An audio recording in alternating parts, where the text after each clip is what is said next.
नमस्कार जी। सर। क्या नाम है जी आपका? रजनी दासी। बहन जी आप कहाँ से हैं? जी मैं बिहार से हूँ, गया जिला की। संत रामपाल जी महाराज से नाम दीक्षा आपने कब ली? 10 जून 2014 को।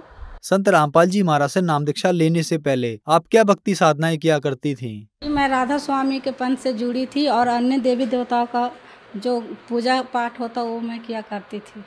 तो फिर आप संत रामपाल जी महाराज की शरण में कैसे आईं? जी हमारे पिताजी जो हैं फादर इन लॉ वो जुड़े हुए थे। उन्होंने बताया कि बेटा ये मतलब एक सतमार्ग का भक्ति है, इस भक्ति में मतलब हर आदमी सुखित है, कोई रोग कोई बीमारी किसी तरह का पीड़ा कष्ट नहीं होगा।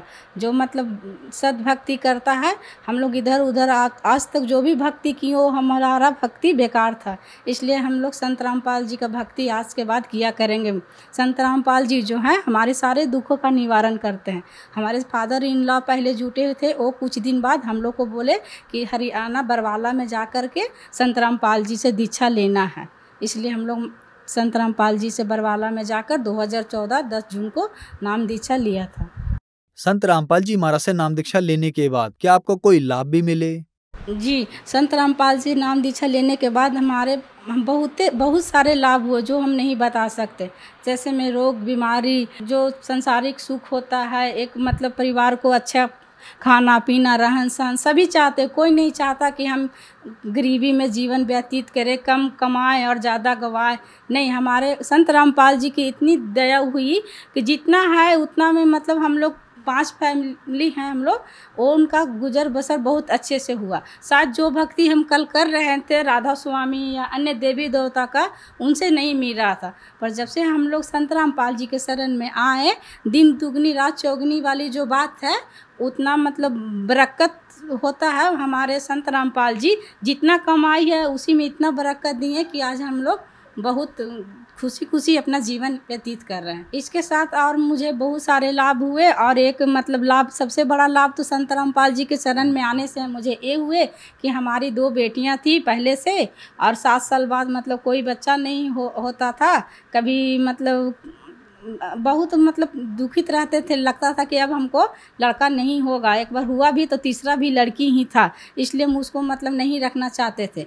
पर संत रामपाल जी के दया से इतना मतलब दया मालिक मेरे ऊपर किए कि 7 साल बाद हम पीरियड होते गए पूरा कंटिन्यू 9 मंथ, और हमको पता भी नहीं चला कि मेरे घर में बच्चा है। और जब 3 मंथ प्लस हो गया तब हमको महसूस हुआ कि मेरा तबीयत कुछ ख़राब लगने लगा।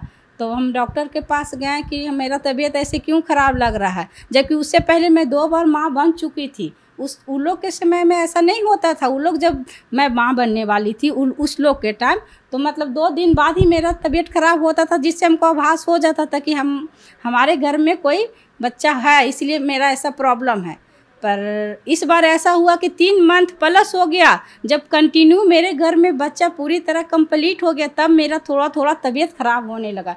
इस वजह से मैं डॉक्टर के पास गई कि मैडम मेरे साथ देखिए ना, मेरा चक्कर मारता है, ऐसा वैसा जो भी मतलब प्रॉब्लम है मैंने मैडम को बताया। मैडम बोली कि ऐसे तो जो महिला गर्भवती होती है उनका होता है। बोले मैडम मैं तो पूरे मंथ पीरियड में हूँ, फिर ऐसे कैसे हो सकता। डॉक्टर बोली कि जाओ अल्ट्रासाउंड करा के लिया, उसके बाद पता चलेगा।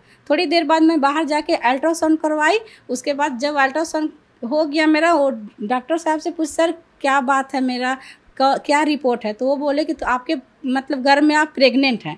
बोले हम प्रेग्नेंट कैसे हो सकते, हम तो पीरियड में हैं, तब कैसे हो सकते हैं हम नहीं बता सकते, लेकिन आप 3 मंथ प्लस इसमें बच्चे का जान आ चुका है, अब आप कुछ नहीं कर सकते, आप प्रेग्नेंट हैं। पहले से कितने बच्चे हैं? बोले पहले से मेरे 2 बेटियां हैं। ये बोलने के बाद मैं वापस मैडम को रिपोर्ट दिखाई। मैडम बोली कि तुम प्रेग्नेंट हो।